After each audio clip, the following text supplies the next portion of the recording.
How to update account information in Mint. First of all, open your preferred web browser and go to the Mint website. Log into your account using your email and password. Once logged in, go to the Intuit account menu from the bottom left bar.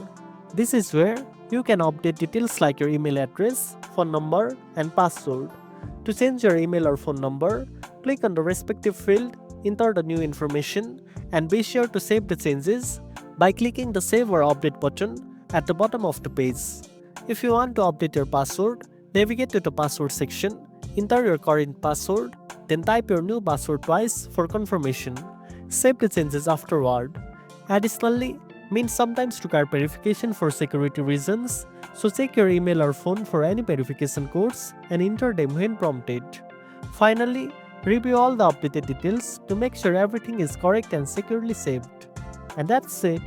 Now you know how to update account information in Mint.